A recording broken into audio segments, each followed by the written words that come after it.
Assalamualaikum, good morning. Welcome to the news of 10 a.m. on KSA2. This is Asma Zaheer. The UN Secretary General said that he sees no prospect of any end of violence in the ongoing Syrian conflict. Ban Ki-moon, speaking at his end-of-year press conference, said that the UN does not see a prospect of political dialogue in Syria and he worries about a potential for sectarian atrocities. Ban also responded to Mahmoud Abbas, the Palestinian president, saying he is ready to take in Palestinian refugees fleeing Syria's civil war. The increasing toll faced by Palestinian refugees in Syria is another growing concern. I call on the international community to respond generously and urgently to the humanitarian appeal launched today in Geneva, he said. In regard to the Middle East peace process, Ban said peace process was in a deep freeze. The two sides seem more polarized than ever and a two-state solution is further away than at any time since the Oslo process began, said Ban. Iran says it will support forming a transitional government in Syria that would eventually hold presidential elections. However, the transition will be led by President Bashar al-Assad and all opposition groups would not be allowed to have a say in the process. Iran's Deputy Foreign Minister Hossein Amir Abdullahian said that the transitional government would also pave the way for completing the constitution. Abdullahian said the transitional government would be made up of government officials, representatives of the people and representatives of opposition groups.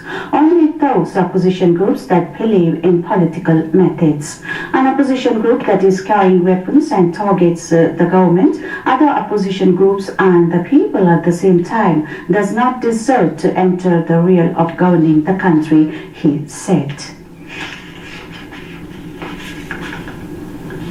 South Korean President-elect Park Geun-hye said that North Korea's recent long-range rocket launch had symbolically shown how serious the reality is of the security threat facing her country. After 5 years of high tension, Park's election win could mean a new try to start talks with the North.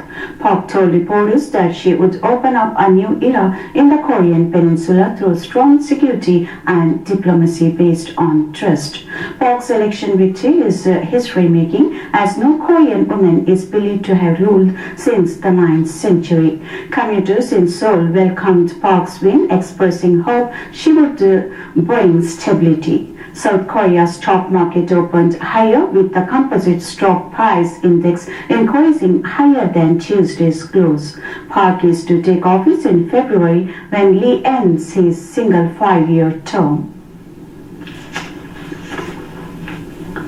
People in Japan and China congratulated Park Geun-hye on her election as President of South Korea.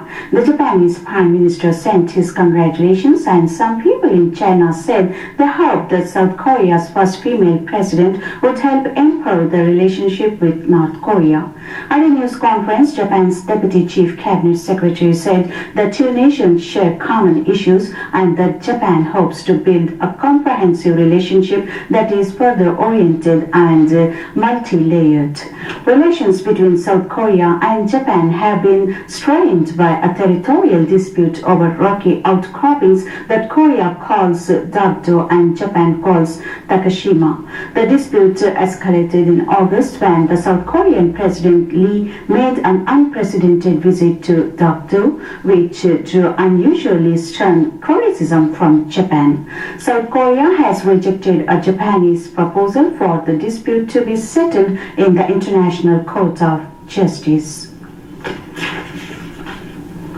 U.S. President Barack Obama has thanked foreign diplomats for the outpouring of support from around the world after the massacre at a Connecticut elementary school. Obama said at a State Department reception that he has been struck by the kindness expressed in makeshift memorials outside the U.S. embassies and other demonstrations in unity with Americans dealing with the tragedy. The president says the U.S. has stood with foreign countries after violent violent acts, tsunamis and earthquakes, and now the global community is standing with the US.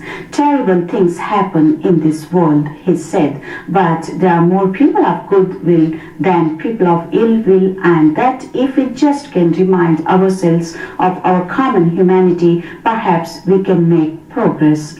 While a shooting in Newtown killed 20 children and 6 adults.